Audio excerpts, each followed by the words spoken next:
আসসালামু আলাইকুম। Digital marketing করার আরেকটা পদ্ধতি হচ্ছে কন্টেন্ট মার্কেটিং। এটা ভীষণ জনপ্রিয় একটা মাধ্যম এখন। মানে কে কত সুন্দর করে কন্টেন্ট লিখতে পারে, কতটা হৃদয়গ্রাহী করে, কতটা আবেগপ্রবণভাবে, কতটা কাস্টমারকে কানেক্ট করে, এখানে মূলত ইমোশনটাকে খুব বেশি সেল করা হয় এবং কতটা গল্প এখন শুনতে মানুষ খুব পছন্দ করে। So content writing is very important tools মানে ডিজিটাল মার্কেটিংয়ের। আজকে আমরা সেটা নিয়ে আলাপ করব। প্রথমেই আমরা বোঝার চেষ্টা করি কন্টেন্ট মার্কেটিংটা কী। কন্টেন্ট মার্কেটিংটা হচ্ছে আপনার প্রোডাক্টের বা সার্ভিসের কোনো অফার সম্পর্কে বা প্রোডাক্ট সম্পর্কে আকৃষ্ট করে কন্টেন্ট লিখে বিভিন্ন মিডিয়ার মাধ্যমে অডিয়েন্সের কাছে পৌঁছানোটাকেই কন্টেন্ট মার্কেটিং বলে। এখন আপনি কত ভালো কন্টেন্ট লিখতে পারেন। এখন দেখেন একটা প্রফেশন দাঁড়িয়ে গেছে কন্টেন্ট রাইটার। কত ভালো কন্টেন্ট আর আরেকজনকে দিয়ে লিখিয়ে করে প্রফেশনালি অনেক কোম্পানি বা অনেক প্রতিষ্ঠান করে থাকে। তো সবচেয়ে ভালো হচ্ছে নিজের কন্টেন্ট যদি আপনি নিজে লিখতে পারেন এবং এগুলোর কিছু ভাষা আছে, কিছু ফর্মুলা আছে, কিছু নিয়ম আছে, সেগুলো একটু ফলো করতে হয় এবং জিনিসটাকে ওন করতে হয়, গল্প বলতে হয়, যেটা একটু আগে বলছিলাম। একটা আবেগপ্রবণ কথাবার্তা, একটা ক্যাচি, একটা সহজেই একটা হিট করে, এরকম কথাবার্তাগুলো কন্টেন্ট রাইটিংয়ে খুব বেশি মানুষকে আকৃষ্ট করা যায়। মূলত আপনার লিখনির মধ্য দিয়ে বা বলার মধ্য দিয়ে, লিখনিটাকে বলার মধ্য দিয়ে, কারণ বিভিন্ন উপায়ে কন্টেন্ট রাইটিংটাকে আপনি মার্কেটিং করতে পারেন। সো সেগুলো হচ্ছে খুব ইম্পর্টেন্ট। আমরা একটু আজকে আলাপ করার চেষ্টা করব যে আপনার ব্যবসা প্রতিষ্ঠানে কন্টেন্ট মার্কেটিংয়ের কী কী সুবিধা আপনি পেতে পারেন সেগুলো নিয়ে আমরা আলাপ করবো। কারণ এটা যত সৃজনশীলভাবে, যত সুন্দরভাবে, যত আকর্ষণীয়ভাবে আপনি লিখে কাস্টমারের মন জয় করতে পারবেন, ততই এটা অনেক বেশি মানুষের কাছে ছড়িয়ে যাবে, মানে যে শব্দটাকে আমরা বলি ভাইরাল হয়ে যাবে। সো প্রথমেই যেটা হচ্ছে কন্টেন্ট মার্কেটিংয়ের যে সুবিধাগুলো আপনি পাবেন কন্টেন্ট মার্কেটিং মাধ্যমে, এক নম্বরে হচ্ছে আপনার পণ্যের বৈশিষ্ট্য গুণাবলী বোঝাতে বা এই পণ্যগুলো কি কি সমস্যার সমাধান করছে, কি কি সুবিধা তৈরি করছে, সেগুলো লিখে আপনি খুব সহজেই কন্টেন্ট রাইটিং মাধ্যমে আপনি কাস্টমারকে বোঝাতে পারেন। হচ্ছে নাম্বার ওয়ান। ভালো এবং আকর্ষণীয় কন্টেন্ট তৈরি করতে পারলে আজকে যারা ভিজিটার তারা একসময় আপনার কাস্টমার হয়ে যাবে। তারপরে হচ্ছে ইউটিউব ভিডিও, ইমেল মার্কেটিং, বিজ্ঞাপন সহ প্রায় সব কিছুতেই আকর্ষণীয় এবং গ্রহণযোগ্য কন্টেন্টের প্রয়োজন হয়। এখন যেটাই আপনি বলেন, ইউটিউব তৈরি করেন, থাম্বনেইল একটা বড় ভূমিকা রাখে, সেটাও এক ধরনের কিন্তু কন্টেন্ট মার্কেটিং, যে থাম্বনেইলে আপনি কি লিখবেন এবং এটা কোনো অবস্থাতেই কাউকে আঘাত করে যেন না হয়।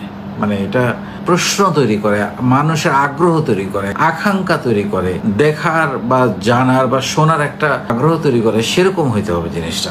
তারপরে হচ্ছে যে গ্রাহকের সঙ্গে ভালো সম্পর্ক বৃদ্ধিতে এই কন্টেন্ট মার্কেটিং করে, কারণ এরা এরকম করে সুন্দর করে বলে, মানে এদের সবকিছু ভালো। তারপর আপনার পণ্য ও সেবার কথা দ্রুততম সময়ের মধ্যে অনেক মানুষের কাছে পৌঁছে দিতে এটা সাহায্য করে। কন্টেন্ট মার্কেটিং অনেক সাশ্রয়ী, অন্য যে কোনো মাধ্যমের চাইতে এটা কিন্তু অনেক কম খরচে তৈরি করা যায়। সো এটাও একটা খুবই গুরুত্বপূর্ণ। এটা আপনার পণ্যের ব্র্যান্ড ভ্যালু বাড়াতে এবং পণ্যের চাহিদা বাড়াতে এটা ব্যাপকভাবে ভূমিকা রাখে কন্টেন্ট মার্কেটিং। সহজেই টার্গেট অডিয়েন্সকে ধরা যায় বা তাদেরকে খুঁজে পাওয়া যায়, মানে আপনার টার্গেট অডিয়েন্স কারা তাদেরকে খুব সহজেই খুঁজে পেতে সাহায্য করে কন্টেন্ট মার্কেটিং।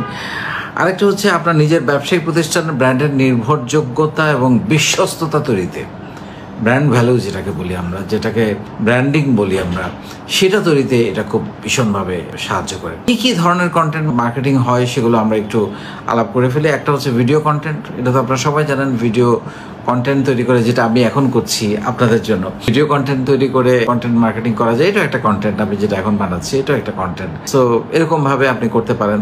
আমি আপনাদের কাছে পৌঁছানোর চেষ্টা করছি কথাগুলো। আর একটা হচ্ছে ইমেল করে, বিভিন্ন মানুষের কাছে ইমেল করে, এবং ইমেলগুলো কিন্তু পাওয়ার অনেক রকমের সফটওয়্যার আছে। আপনারা যদি একটু গুগলে সার্চ করেন যে আমি কিভাবে আমার এই সেক্টরে ইমেল পেতে পারি, ও কিন্তু আপনাকে সেগুলো সাহায্য করবে। পডকাস্ট, এটা একটা খুবই এখন চলছে, যেটা হচ্ছে অডিও ডিজিটাল প্ল্যাটফর্ম বলে এটাকে।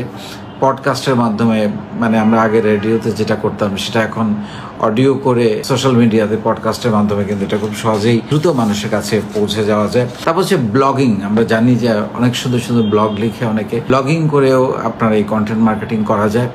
ইনফোগ্রাফিক্স, সেটা হচ্ছে কোনো প্রেজেন্টেশন, ছবি, চিত্র বা বিভিন্ন পরিসংখ্যান ছবি আকারে দিয়ে যেটা আপনি করতে পারেন। অনেক সময় দেখবেন যে আপনি ছোট ছোট এরকম অনেক কন্টেন্ট তৈরি করা হয় ছবি দিয়ে বা গ্রাফ দিয়ে, বা বিভিন্নভাবে অ্যারো চিহ্ন করে বা সার্কেল করে নানানভাবে এটা বোঝানো হয়। তারপর ই বুকস, এটাও ব্লগিং এর মতো কিন্তু একটু বিস্তারিত, একটু বড় আকারে যদি আপনি কন্টেন্টটাকে বোঝাতে চান তখন ই বুকসটা বেশ কাজ করে। আর একটা স্লাইড প্রেজেন্টেশন, আপনি প্রেজেন্টেশন তৈরি করে সেটাও আপনি পাঠাতে পারেন, নানানভাবে আপনি সেই কমিউনিকেশনটা করতে পারেন। প্রেজেন্টেশন প্রত্যেকটা কোম্পানির প্রোফাইল, প্রোডাক্টের ফিচার বা বিভিন্নভাবে এটা থাকে। So this is all about content marketing. আমি আপনাদেরকে একটা ধারণা দেওয়ার চেষ্টা করলাম এবং আমি মনে করি আপনি একজন উদ্যোক্তা হতে চান, আপনাকে এই কন্টেন্ট মার্কেটিং এর সুবিধাটা নিতে হবে। আপনাকে সুন্দর সুন্দর পোস্ট লিখতে হলেও কিন্তু আপনাকে উপরে শিরোনামটা কি হবে, কন্টেন্টটা কি হবে, কতটা ক্যাচি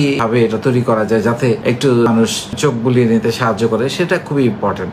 সেটা আপনি পোস্ট দেন, ভিডিও করেন বা যেটাই করেন না কেন, ডিজিটাল প্ল্যাটফর্মে কন্টেন্টটা সুন্দর করে লিখতে হবে। এটার জন্য একটু লেখালেখির অভ্যাস থাকা ভালো। আর আপনি নিজে যদি না পারেন, যারা ভালো লেখে তাদের সাহায্য নিতে পারেন, তবে নিজে করতে পারলে সবচেয়ে বেস্ট। অনেক ভালো থাকবেন। আসসালামু আলাইকুম।